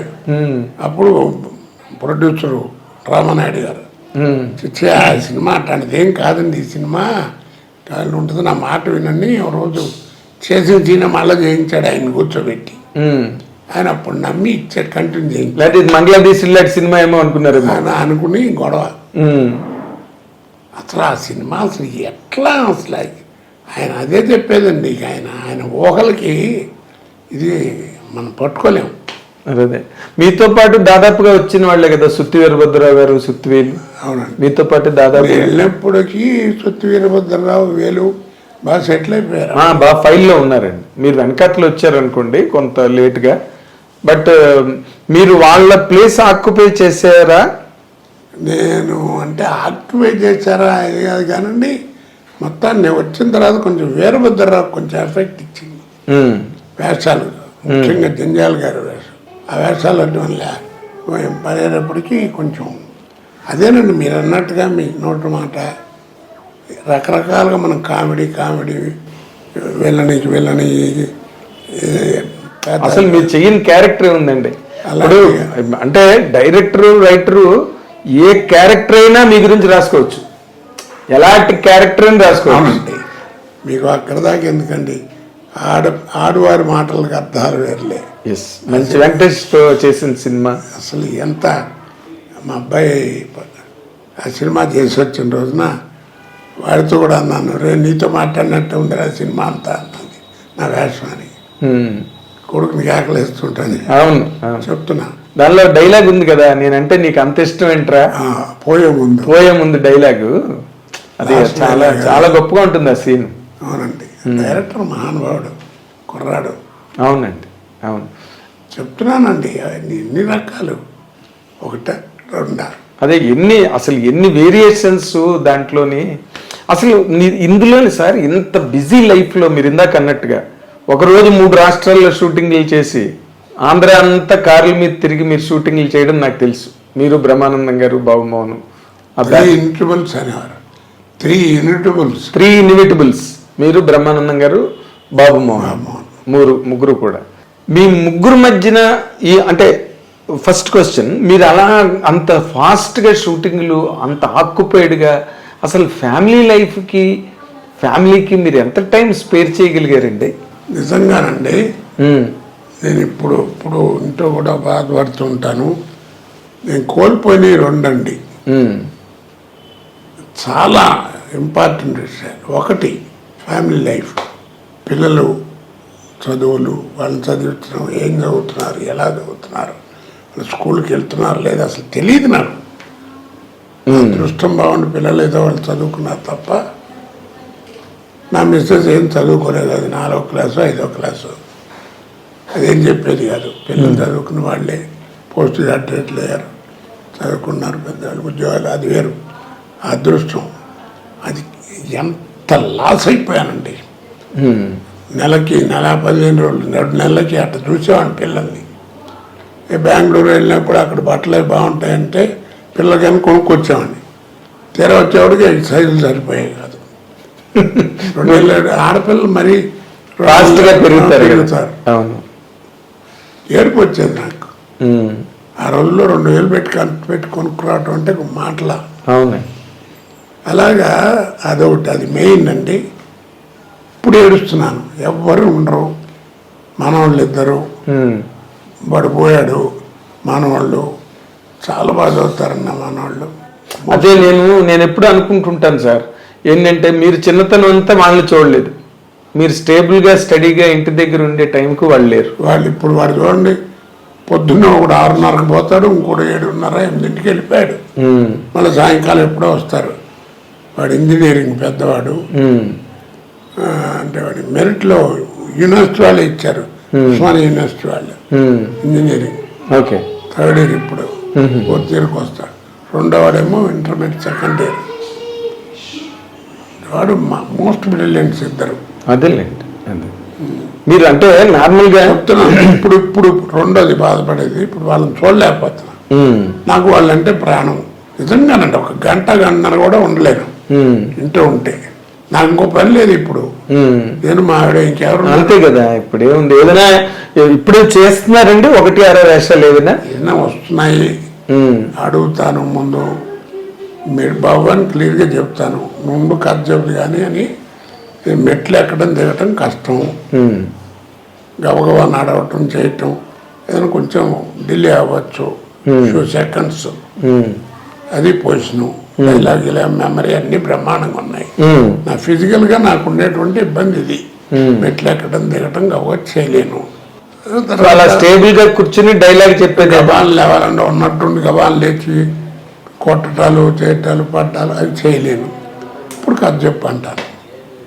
ఓకే, వాళ్ళకి అర్థమైపోద్ది కదా, వాళ్ళ కథలో మనం ఇది ఉంది, పెట్టచ్చో పెట్టకూడదని. అవునండి. ఎందుకు చెప్తానంటే నాకున్న ఎక్స్పీరియన్స్కి, నాకున్నటువంటి దీనికి ఏం మాట్లాడకుండా వెళ్ళి అంటే నేను దగ్గర పెట్టలేంటే ఇప్పుడు చెప్తారేంటి సార్, ముందు చెప్పచ్చు కదా అంటారు. ఆ మాట అనిపించుకోవడం నాకు ఇంత తల కొట్టినట్టు ఉంటుంది. అంతే, మీరు ఇంత అనుభవజ్ఞుడైంది. ఏం తప్ప ఉంది, ఏదో భగవంతుడు ఇచ్చాడు. తర్వాత ఇక డబ్బు సంపాదన అంటారు, ఏదో పని లేకుండా బాగానే ఉంది పరిస్థితి. ఎంత గొప్ప అదృష్టం అంటే చెయ్యిట్ట పెట్టాల్సిన అవసరం లేదు. ఏదో ఇలాగే ఇంకా ఎవరిని అడిగితే 4 రూపాయలు. చాలా మందికి చదువులకి వాటికి సాయం చేయడం నాకు తెలుసు అండి. నేను ఆల్మోస్ట్ ఆర్టిస్టుల లెవెల్లోనే ఒక 7-8 లక్షలు ఖర్చు పెట్టి ఉంటానండి. లక్షలు ఇచ్చిన వాళ్ళు కూడా ఉన్నారు, తెలుసు నాకు. నా పర్సనల్గా మీరు ఎవరికైతే హెల్ప్ చేశారో వాళ్ళు నాకు చెప్పడం నాకు తెలుసు. మీరు హెల్ప్ చేశారు ఏదోనండి, భగవంతుడు ఇచ్చాడు, బాగానే ఉంది. ఇప్పుడు మీరు బ్రహ్మానందం గారు, మీరు బాబు మోహనం, ఈ కాంబినేషన్ గురించి మీరు ఒకసారి తలుచుకుంటే ఆ రోజులు మీరు ఆ రోజు ముగ్గురు ఉండేవాళ్ళం అండి. కాకపోతే బ్రహ్మానందంతో నాకు కొంచెం కాంబినేషన్ తక్కువ ఉండేవి. ఎందుకంటే అతను ఎక్కువగా హీరో పక్క వేషాలు వేసి ఉండేవాడు. మీరు అబ్జర్వ్ చేశారు, హీరో పక్కన సపోర్టింగ్ కమెడియన్ లాగా హీరో పక్కన ఉండేవాడు. మీరేమో సెపరేట్ క్యారెక్టర్ ఉండేది. తర్వాత బాబుమోహన్ అటాచ్ అయ్యాడు, ఇద్దరం కలిసిపోయాం. బాగా ఈ కాంబినేషన్ ఎక్కువైపోయింది. అవునండి, ముగ్గురం కలిసి ఉన్నా ఏదైనా ఒక సినిమాలో 2 సీన్లు అట్లా ఉంటుంది తప్ప బ్రహ్మానందంతో కలిసి నటించడానికి ఎక్కువ అవకాశాలు దొరకలేదు. ఉండేవి కాదు. మిమ్మల్ని మీరు ఎంత రేట్ చేసుకుంటారండి? ఒక ఎస్వి రంగారావు, ఒక నాగభూషణం గారు, ఆ సిరీస్లో కనుక మిమ్మల్ని తీసుకుంటే, ఒక సత్యనారాయణ గారు, మిమ్మల్ని మీరు ఎంత రేట్ చేసుకుంటారు? దానికి సమాధానం ఒకటి చెప్పనండి. చెప్పండి. ఓ రోజు చాలా టైర్ అయిపోయానండి. ఆ రోజు బాగా ఒళ్ళంతా అలసిపోయినట్టు అయిపోయింది. మా అబ్బాయి వచ్చి పడుకునేవాడికి 11:30, 12 రాత్రి. ఈ రూమ్లోనే ఇక్కడే నేను ఇట్లా కూర్చున్నాను, వాడు అట్లా కూర్చున్నాడు. తొందర పడుకోండి, పొద్దున్న 5 లేవాలి, బెంగళూరు వెళ్ళాలన్నాడు. ఏంట్రా మరి ఇవాళ ఏంటో బద్ధకంగా ఉందిరా, 2 గంటల నా నిద్ర లేకున్నట్టు చేస్తావు, ఫ్లైట్ అంటే 2-3 గంటల ముందు లేవాలి, ఎలా రా అబ్బాయి అనుకుంటున్నా అని అన్నా. అసలు మీ గురించి మీరు ఏమనుకుంటున్నారన్నాడు. నాకేం తెలియదురా అన్న. అదే మీ సక్సెస్ అన్నాడు. ఓకే, మీ గురించి మీకేం తెలియకపోవడమే మీ సక్సెస్ అన్నాడు. అది మీ దానికి సమాధానం. అదే మీరు చాలా తెలివితేటలుగా చెప్పారు దీన్ని. అది మంచి సందర్భమే అన్డౌటెడ్గా. ఎందుకంటే నేను మిమ్మల్ని బాగా, మీ కాంబినేషన్స్ అన్ని నేను బాగా ఫాలో అయినవాడిని. మీరు, బ్రహ్మానందం గారు, బాబు మోహన్ గారు, అందరినీ ఈవి సత్యనారాయణ గారు రావడం, మళ్ళీ ఆయన కెరీర్ కూడా జారడం లాస్ట్ డేస్లో, ఇవన్నీ చూశాను నేను. మీరు అన్నది కరెక్ట్. ఎందుకంటే మీదంతా కూడా గుడ్డెద్దు చేతిలో పడిందని అలా వెళ్ళిపోతున్నారు, అంతే వెళ్ళిపోయారు. మీ మీద మీకేమీ ప్రాపర్ ఇది లేదు. కానీ మీరు అవతల వాళ్ళని అనేటప్పుడు మాత్రం కత్తి వజ్రాయుధం వెళ్ళి పేక కోసేసి లాంటి స్టేట్మెంట్లు ఇచ్చేవారు. అవతల వాళ్ళు అది పట్టుకుని బాబాయ్ కోట మమ్మల్ని ఎంత మాట అన్నాడు అసలు. ఏమండి, అడిగేవాళ్ళేమో ఎలా అడుగుతారు, కోటగారు జోక్ చెప్పండి, అమ్మి జోక్ చెప్పండి, అది మా సినిమా టైటిల్ ఏమనుకుంటున్నారు చెప్పండి అని అడిగి చెప్పించుకుంటారు, ఆనందిస్తారు. మరి ఏమన్నాను, ఇప్పుడు మాట్లాడకుండా కూర్చున్నాను అనుకోండి, ఏమైనా కోట అసలు ఏంటి అట్ట కూర్చుని ఏమైనా అర్థం ఉందా, ఉన్న చోట ఇట్టగా అంటారు. ఏదైనా గట్టిగా ఏదైనా ఉంటేనేమో. కాకపోతే ఏంటంటే మీరు అన్నట్టు స్ట్రైట్ ఫార్వర్డ్గా ఉంటుంది నా మాట. అవును, లౌక్యంగా అయితే చెప్పడం, చాటుకెళ్ళి మాట్లాడటం దరిద్రం ఉండదు నా దగ్గర. డైలాగ్ బాగా చెప్పలేదు, రాసాయంగా ఉందని చెప్పేసి. అవును, నేను అలాంటి చాలా సందర్భాలు నేను చూశాను లొకేషన్స్లో. మీరు అనడం, వాళ్ళు దాన్ని అవన్నీ నేను చూశానండి. బట్ వాళ్ళు కూడా పాపం కోటగారు చెప్పారంటే ఏదో ఉంది విషయం అనుకుంటారు తప్ప, అంటే నేను పర్సనల్ క్యారెక్టర్ గురించి పెద్ద మాట్లాడినండి. అంటే 10 మంది ముందు విమర్శించడం అట్టని చేయను. అదే మామూలుగా జోకులుగా ఉంటాయి. అదే గులాబీ వచ్చినప్పుడు వర్మ కృష్ణవంశీ హాబీ రెండు తీరేయని, గులాబీ సినిమా వచ్చినప్పుడు అవన్నీ బాగా పాపులర్ ఇండస్ట్రీలో. అది చెప్తున్నా నేను. అలాగే అడిగి చెప్పించుకుంటారు. గబ్బాలేమో కొంతమంది ఏమో నవ్వుకో. ఒక రోజున అఖిలేష్ నాగేశ్వరరావు అన్నపూర్ణ స్టూడియోలో మర్రి చెట్టు ఉంది కదా, దాని కింద కుర్చేసి కూర్చునేవారు సాయంకాలం పూట. అప్పుడు మధ్యాహ్నం పొద్దున పూట రోజు అడుగుంటే కోటారావు అని పిలిచారు. వెళ్ళే పాపం మహానుభావుడు, ఎంత ఇష్టం. ఇద్దరు కానీ సినిమా ఒకటి రిలీజ్ అయింది. అవును, కోదండరెడ్డి గారి దాంట్లో నాగార్జున నాగేశ్వరరావు ఇద్దరు ఉంటారు. తాగి వచ్చి మాట్లాడితే నాగేశ్వరరావు తాగుడు నీకేం తెలుసు తాగుడు గురించి అని క్లాస్ పెడతాడు. అలా ఇంట్లో తల్లిదండ్రులు ఒరిజినల్ మాట్లాడుకున్నట్టు ఉంటాయి. ఆ సినిమా గురించి ఏంటి ఆయన ఉద్దేశం అన్నాడు. దాంట్లో నేను వెళ్ళను. ఏముంది చెప్పు సరదాగా అందరూ అంటుంటారు 4 మంది అన్నాడు. ఏముంది సార్ సినిమా, ఇద్దరు ఎలా ఉందని అడిగితే నిద్ర అన్నారన్న. చాలేదయా నీ లెవెల్కి చాలేదన్నాడు. బాగానే ఉంది కానీ చాలేదన్నాడు. చేతిలో మామిడి మండ ఒకటి చిన్నది పట్టుకుని ఇలా అనుకుంటూ మాట్లాడుతున్నాం. ఇది లెవెల్కి చాలలేదు అన్నాడు. ఏముంది సార్ కొంచెం బాధపడతారేమో అన్నాడు. పర్లేదు చెప్పు అన్నాడు. ఏం లేదండి, తాగొచ్చి మీతో మాట్లాడుతుంటాడు కదా, మీ ముందు ఎవడన్నా తాగుడు యాక్షన్ చేస్తే ఎవడన్నా నవ్వుతారు, మీరు ఎంత పాపులర్, ఇలాగే మాట్లాడి లెక్కరికి లిక్యూరికి తేడా తెలుసా అని ఏదో మీటింగ్ పెడతాడు ఆయన. ఇంటర్వ్యూలు అందరూ వెళ్ళిపోతున్నారండి. వెళ్ళిపోతున్నారు ఏంటి, సినిమా వాళ్ళు అది కదండి, వాళ్ళిద్దరూ ఏదో father and Sons family affairs మాట్లాడుకున్నారు, మనం వినటం బాగుండదని వచ్చేస్తున్నాం అన్నారు. అన్నా ఆ చిన్న మామిడి మనకి పేగులు కొట్టి బయలు చెప్పా నవ్వుకున్నాడు. అలాగే చిరంజీవి గారు కూడా ఎందుకంటే చెప్పేది, నాగేశ్వరరావు ఒక ఫంక్షన్లో బ్రహ్మానందం గారు కూడా ఉన్నారు. బ్రహ్మానందం గారు ఫంక్షన్ అది, ఆయనకి అభినందన. నాగేశ్వరరావు పెద్ద ఆయన చీఫ్ గెస్ట్ ఏదో మాట్లాడుతున్నా. ఎప్పుడు వెళ్ళలేదు. నాకు పద్మశ్రీ వచ్చినంత ఆనందం వేసింది ఆ రోజు, ఇప్పుడు కొన్నేళ్ల క్రితం. నాగేశ్వర కోట గురించి ఏం చెప్తాం, బ్రహ్మానందం గారి గురించి కస్తూరి శివరాజు నుంచి అందరితో చూశాను, బ్రహ్మానందం గారి దాకా. అని ఆయన బ్రహ్మాండం గురించి మంచిగా చెప్పడం మొదలెట్టాడు. అయిపోయిన తర్వాత పక్కనే ఉన్నాడు, ఈ కోట గురించి ఏం చెప్పాలి, ఒకటే ఒక మాట అండి, నో రీప్లేస్మెంట్ ఫర్ హిమ్ అన్నాడు. అంతకంటే ఏం కావాలి చెప్పండి. అలాంటి మహానటుడు ఆ మాట అన్నా అంటే, అక్కినేని నాగేశ్వరరావు అంతటి మహానటుడు నో రీప్లేస్మెంట్ ఫర్ హిమ్ అన్నాడు. మీరు కూడా అలాగే ఫీల్ అవుతారండి?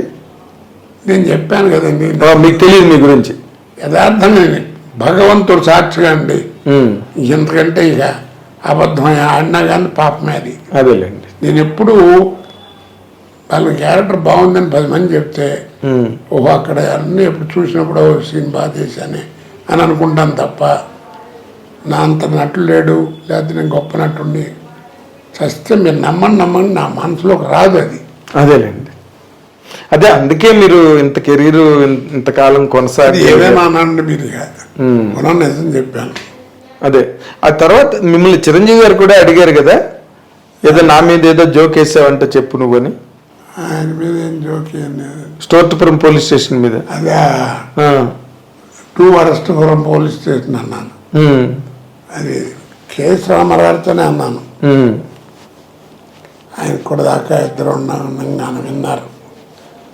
2 వరస్టపురం పోలీస్ స్టేషన్ ఎట్ట ఉంది అంటే 2 వరస్టపురం పోలీస్ స్టేషన్ అంటే సరే నవ్వుకుంటారు కదా. అదే అండి నవ్వు. ఇప్పుడు ధైర్యం కూడా ఉండాలి ఆ మాట చెప్పడానికి. అలా చెప్పాలనే ధైర్యం ఉంది కదా అనేటువంటి మెంటాలిటీ అయితే మనం ఏం మాడుతున్నాం అవతలవాడికి తెలుసు, వాళ్ళు ఎంజాయ్ చేయరు కదా. కానీ ఇప్పుడు మీరు ఇంత సాత్వికంగా ఇంత సహజ సిద్ధంగా మాట్లాడే ఒక పరిపూర్ణమైన వ్యక్తి, నటుడుగా కూడా అందరూ ఒప్పుకుంటారు. కానీ ఒక టైంలో ఇండస్ట్రీలో మీరు ఎవరినో చాలా పెద్ద వ్యక్తుల్ని సినిమా ఇండస్ట్రీలో దూషించారని, మిమ్మల్ని బాయ్కాట్ చేయాలని అందరూ నిర్ణయం తీసుకున్నారని, తర్వాత ఆ నిర్ణయం తీసుకున్న మర్నాడే మీరు గణేష్ సినిమాకి బుక్ అయ్యారని అప్పుడు ఆ టైంలో ఇండస్ట్రీలో మాట్లాడుకున్నారు. ఇది నిజమేనా? నాకు తెలియదండి, నా నోటీసు రాలేదు.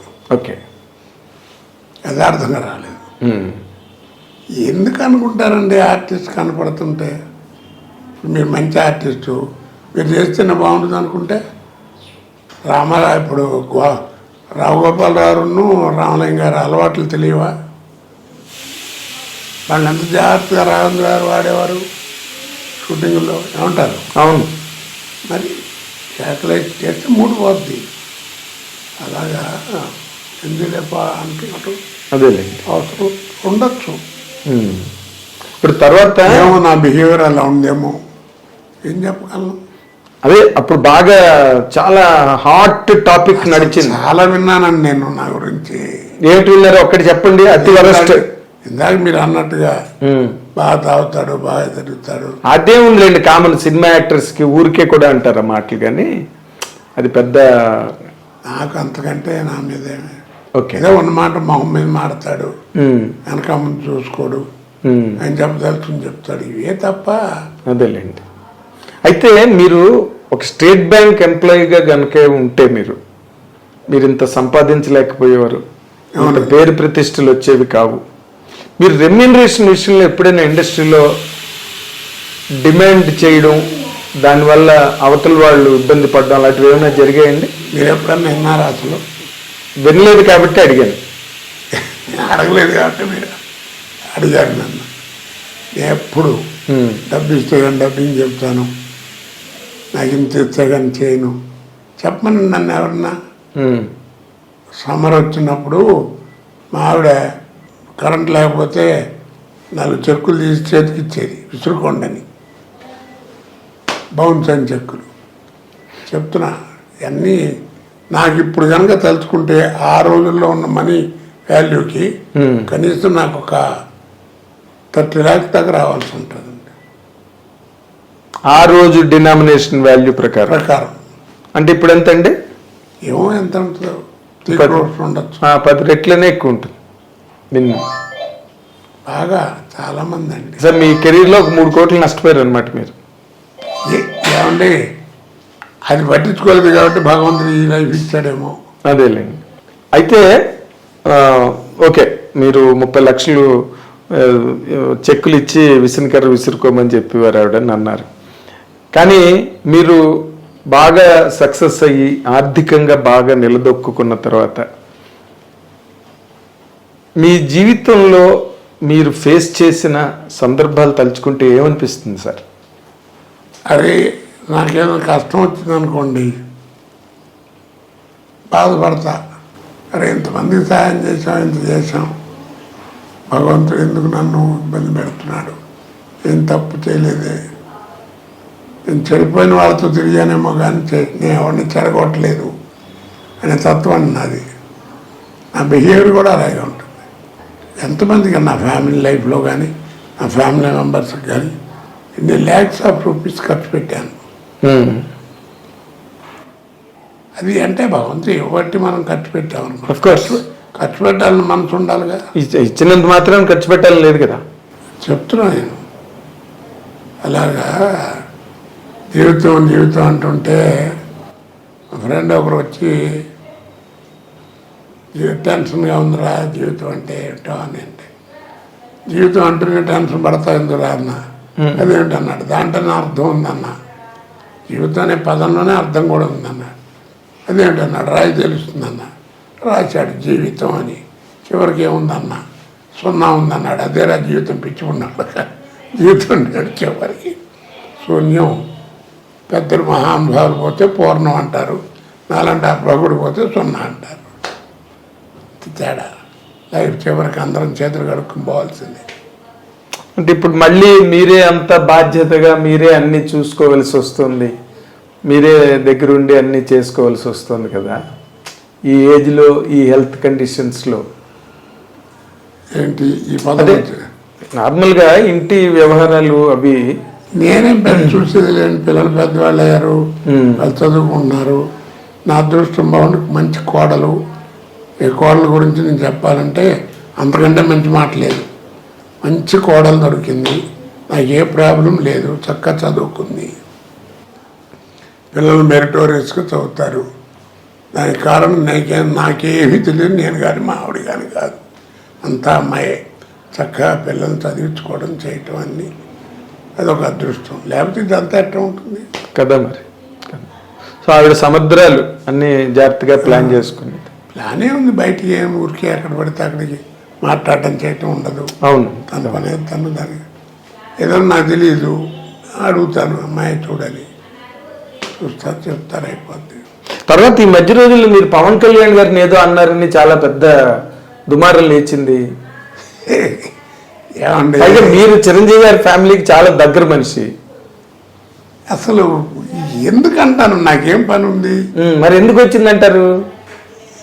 ఏదో మధ్యన అదే 100 years 100 సంవత్సరాలు రామారావు, ఎన్టీ రామారావు శత జయంతి ఉత్సవాలు జరిగాయి. దాంట్లో దాన్ని ఏమంటారు, జీవిత సాఫల్య ఏదో అది మొత్తానికి ఇచ్చారు. దానికి రామారావు ఫ్యామిలీ చాలా మంది వచ్చారు. వారి పెద్దమ్మాయి గారు కూడా వచ్చి నన్ను పర్సనల్గా పలకరించడం, బాగున్నావు బాబు, మంచి యాక్టర్ అని దీవించడం చేయటం అన్నీ జరిగినాయి. అప్పుడు నన్ను మాట్లాడమంటే ఒక మాట చెప్పాను. ఇప్పుడు రామారావు గారు అదే కారణ జన్ముడు ఇవన్నీ మాట్లాడుతూ, ఆ రోజుల్లో రామారావు కానీ నాగేశ్వరరావు కానీ కృష్ణ గారు కానీ ఎవరైనా సరే రెమ్యునరేషన్ ఎంత తీసుకున్నారో ఈ రోజుకు ఎవరికి తెలియదు. నిర్మాతలు కూడా పెద్ద సినిమాలు తీస్తే భారీ వర్ణ చిత్రం అనేవారు, అంతేగాని ఇంత ఖర్చు అయింది, ఇంత పెట్టామని ఎవరు చెప్పేవారు కాదు. ఇప్పుడు ఏమిటో సినిమా మొదలెట్టడం అనేసి మైక్ పట్టుకుని ప్రొడ్యూసర్ చెప్పేస్తున్నారు, 300 కోట్లు అవుతుంది, 400 కోట్లు అవుతుంది, 4-5 ఎక్కువైనా పర్వాలేదని. కొంతమంది ఏదో రెమ్యునరేషన్ కొన్ని కోట్లు 100 కోట్లు తీసుకున్నాం, 110 కోట్లు తీసుకున్నాం అని చెప్పడం. అలా తీసుకున్న వాళ్ళకి నెలకి రోజుకి 2-3 లక్షలు తీసుకున్నట్టు లెక్కే కదా. 2-3 కోట్లు తీసుకున్నట్టే కదా లెక్క. ఆ ప్రాంతంలో కొంతమంది రోజుకు 2 కోట్లు తీసుకుంటున్నారని కూడా చెప్పేస్తున్నారు. ఆ సినిమాలు పక్కన పెట్టండి, ఏదో వాళ్ళు ఇచ్చేవాళ్ళు ఇస్తారు, తీసుకునే వాళ్ళు తీసుకుంటారు, ఇచ్చినా తీసుకున్నా ఖర్చు పెట్టుకున్నా ఏంటంటే ఆ ట్యాక్సులు కట్టుకుంటారు. ఆ సినిమాలు ఆ గొడవ వదిలేయండి.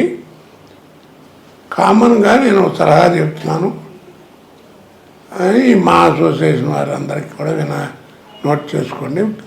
గవర్నమెంట్కు లెటర్ రాయండి మన తరఫు నుంచి. ఏమని? భారీ సినిమాలు వాళ్ళు ట్యాక్సులు కట్టడం ఇవన్నీ పక్కన పెట్టేయండి. చిన్నవాళ్ళు నటులు బతకడం కష్టం అవుతుంది కాబట్టి 10 కోట్ల లోపల సినిమా ఎవరన్నా తీస్తే అది కూడా ఎవరు తీయాలి, ఎవరిని వేట? మొత్తం తెలుగు నటీనటులు, తెలుగు సాంకేతిక నిపుణులు పనిచేసేవాళ్ళు. అంటే మరే భాష నటీనట్లు ఉండకుండా, సాంకేతిక నిపుణులు ఉండకూడదు. మొత్తం తెలుగు వాళ్ళనే పెట్టుకుని నటీనటులు, సాంకేతిక నిపుణులు పనిచేసేవాళ్ళు అందరూ తెలుగు వాళ్ళనే పెట్టుకుని తెలుగు రాష్ట్రాల్లోనే తీసిన తెలుగు సినిమాకి ఇది వర్తిస్తుందండి. 10 కోట్ల లోపల సినిమా తీసిన వాళ్ళకి ఇప్పుడు మీకు గవర్నమెంట్ ట్యాక్స్ కడతారు కదా, 25,000 కడుతున్నారు అనుకోండి. అలాంటి వాళ్ళకి ఎవరికి కూడా మీరు క్యాష్ ఇవ్వద్దు ఎవరికి. నా సలహా ఏంటంటే 25,000 కట్టే బదులు 15,000 కట్టమనండి. 10,000 వాళ్ళకి దాంట్లో రాయితీలు ఇవ్వండి. అలాగే సినిమా థియేటరు, ఇలాంటి సినిమాలు ఆడిన థియేటర్లో వాళ్ళు 25,000 కడుతున్నాను, 10,000 15,000 తీసుకోండి కట్టమనండి. అలాంటి రాయితీలు ఇవ్వండి. తర్వాత గవర్నమెంట్కి సంబంధించినటువంటి ఎన్విరాన్మెంట్స్, లొకేషన్స్ ఏవైనా సరే ఉభయ రాష్ట్రాల్లో తీస్తే వాటికి మేము ఏమి రెంట్లు ఛార్జ్ చేయం, ఫ్రీగా ఇస్తాం, బాగా సహకరిస్తాం అని చెప్పి పెట్టండి. 10 కోట్ల సినిమా తీస్తే మంచి సినిమాలు అంటే అలాంటప్పుడు కొంతమంది చతుర్ముఖ పారాయణం టైటిల్ పెట్టి 2 గంటలు ప్యాక్ ఆడి 10 కోట్ల లోపల అయిపోయిందని డబ్బులు వస్తాయండి. అలాంటి వాటికి లేకుండా ఉండటం కోసం మీరే నిర్మాతల్లో ఒక నిర్మాత, మంచి నిర్మాతని మీ దృష్టిలో ఉన్నవాళ్ళు, అలాగే దర్శకుల్లో, రచయితల్లో, కెమెరామెన్లో, డాన్స్ డైరెక్టర్లో, ఫైటర్స్లో అలాగా ఒక కమిటీని ఫారం చేయండి సెలెక్ట్ చేసి. వీళ్ళు ఈ 10 కోట్లు అనుకున్న వాళ్ళు వాళ్ళ కథ వాళ్ళకి వినిపిస్తారు. వాళ్ళు అది విని అది 10 కోట్లలో సినిమా మంచి సినిమా అని సర్టిఫికెట్ ఇస్తారు. అలా సర్టిఫికెట్ ఇచ్చిన సినిమాలకి ఇవ్వండి.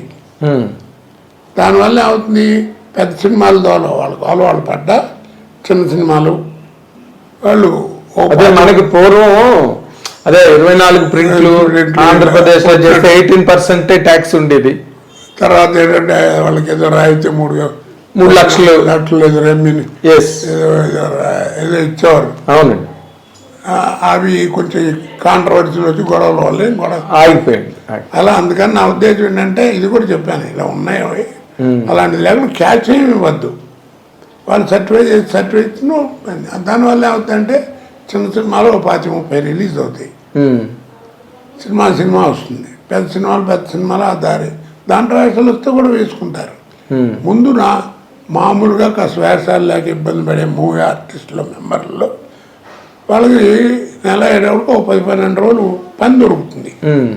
ఏదో హాయిగా సంపాదించుకుంటారు, విసిరి బట్టలు వేసుకుని చక్కగా సినిమా యాక్టర్లాగా దొరుకుతారు. గొడవ ఉండదు, టాలెంట్ ఎక్కడికి పోదు, పాడైపోదు. చెడాలు వాటిలో ఇవన్నీ వచ్చి పాడైపోతాయి. కాబట్టి సాయం చేయండి అని చెప్పి లెటర్ రాయండి. అందరూ హాయిగా బతుకుతారు అన్నాను. దాంట్లో నేనేంటంటే రోజుకు 2 కోట్లు తీసుకున్నాను కొంతమంది చెప్తున్నారు అన్నాను. అది పవన్ కళ్యాణ్ గారు ఏదో అన్నారట మీటింగ్లో. అవును, నేను రోజు 2 కోట్లు తీసుకుంటానండి. దానికి దీనికి లింక్ పెట్టారు. 2 కోట్లు అన్నాడు పవన్ కళ్యాణ్ దృష్టిలో పెట్టుకుని. దాంతో ఏదో సోషల్ మీడియా ఏదో అంటారు కదా, దానికి ఆయన ఏదో మళ్ళీ ఫోన్ చేసి మాట్లాడినట్టు, కేకలు వేసినట్టు మీ మీద ఏదో పెట్టారు ఇష్టం వచ్చినట్టు. నేను అన్నాను, ఏం తప్పేం, నేను ఆయన పోని అన్నారు కదా, ఆయన అన్న మాట నేనేమనలేదు కదా. ఆయన అన్నారని ఆయన అంటున్నారు, అదే అనని మాట నేనేమనలేదు కదా. ఆయన అన్నమాటే అన్నాను, అనుకోండి పోని ఆయన అన్నా కానీ తప్పే ఉందంటూ. వాళ్ళు ఎందుకు తీసుకున్నారో లేదు, ఆపి సినిమాలు వదిలేండి, వాళ్ళు పడతారు, ఈ సినిమాలు ఇలా ఉంటాయని చెప్పాను. దానికి ఏంటి, నాకు చాలామంది ఫోన్ చేశారులేండి. తిట్టారా ఫోన్లు చేసి? ఏదో మేము ఆయన ఫ్యాన్స్, పవన్ ఇట్లా అంటారా, మీ సంగతి చూస్తాం అలా ఇలా అని. సరే నేనేమనలేక ఆయనకి లేని చెప్పి మీకు ఎందుకయ్యా అని ఉండేవాడిని. అంతే కదా. అంతేలే. నిజంగా ఆయన బాధపడి ఉంటే ఆయన ఫోన్ చేసి కొత్త అన్నా నేను, ఏం కోట గారు వాళ్ళని సరే తొందరపడి మాట అందరు ఫ్యాన్స్ అంతా గొడవ చేస్తున్నారండి. చాలా సాఫ్ట్ పర్సన్ కదా పవన్. సరే చెప్తారు కదా. అవును. మరి ఇంకే మీకు ఆయనకి బాగా ఎన్ని సినిమాలు, గోకులం సీత దగ్గర నుంచి, ఫస్ట్ పిక్చర్ అక్కడమ్మాయి ఇక్కడబ్బాయి దగ్గర నుంచి, ఫస్ట్ పిక్చర్ నుంచి అవును చాలా సినిమాలు చేశారు కదా కాంబినేషన్. ఎందుకంటే గబ్బర్ సింగ్ ఎంత అయ్యో బ్రహ్మాండం, మీరు అందులో పాట కూడా పాడారు కదా. మరి అది ఊరికి ఇవ్వండి, వచ్చిన తర్వాత ఏదో లేదు. నిన్నటి నుంచి 2-3 పోను, ఏదో పేరు రెడ్ టీవీ అంటాడు ఒకడు, బ్లూ టీవీ అంటాడు ఒకడు, ఏదో కొత్తగా వచ్చిన టీవీ అండి, ఇంటర్వ్యూలు కావాలి. ఏంటంటే పుట్టినరోజు కదా ఇంటర్వ్యూ. ఏముంది పొలిటికల్ ఏం కూడా ఉండదండి. మీ కెరీర్ గురించి, నా కెరీర్ గురించి నువ్వు చెప్పేది తెలియని వాడేవాడు, తెలిసిన వాడే ఏదైనా క్వశ్చన్ ఇదిగో ఇబ్బంది పడ్డారట, ఇబ్బంది అప్పుడు అలా జరిగింది, ఇప్పుడు ఎలా జరిగింది అని అడుగుతారు. మీకు మీరేం అడుగుతారు నన్ను, నేనేం చెప్పాలి? మీ మొదటి సినిమా ఏంటి, ఎప్పుడు వచ్చారు, ఎన్ని వెళ్ళింది, ఇప్పుడు ఎన్ని సినిమాలు చేశారు, ఇవే కదా అది. అంటే కొత్త వాళ్ళకి తెలియదు కదా మీ కెరీర్, వాళ్ళు అక్కడి నుంచి స్టార్ట్ చేస్తారు. వాళ్ళు ఎవరికన్నా తెలియదు, జనానికి తెలిసినప్పుడు అఫ్ కోర్స్ ఇంకా నా లైఫ్ ఓపెన్ అయిపోయింది, జనాలకి అందరికీ తెలుసు. అవునండి, అవును. రోజు 10 మంది వస్తుంటారు. అవును. కొంతమంది వచ్చి కథలు చెప్తారు, ఎలా ఉంది కస్మిస్ అలా కావాలండి అని. ఓకే. దానికి పర్సనల్ లైఫ్కి దానికి లింకులు పెట్టకూడదు. చాలా సంతోషం అండి, మీరు మా చాలా టైం ఇచ్చి మాకు లంచ్ టైం అవుతున్నా కూడా మాతో పాటు కూర్చుని ఈ ప్రోగ్రామ్ మాకు ఇచ్చినందుకు చాలా సంతోషం అండి. ప్రేక్షకులకి నా మనసులో అన్న మాట చెప్పడానికి, ఇన్నేళ్ళు నన్ను పోషించినటువంటి, అన్నం పెట్టిన నటుడుగా నన్ను పోషించిన ప్రేక్షకులకి మాట చెప్పుకునేటువంటి అవకాశం ఇచ్చిన ఐ డ్రీమ్ వారికి మనస్ఫూర్తిగా నమస్కారం చెప్పుకుంటున్నాను. ఇది భిన్న విభిన్న పాత్రలతో 40 ఏళ్ల పాటు తెలుగు ప్రేక్షకుల్ని ఎంతో మురిపించి మైమర్పించిన మహానటుడు కోట శ్రీనివాసరావుతో జరిగిన ఈ ముఖాముఖి కార్యక్రమం. Watch and enjoy.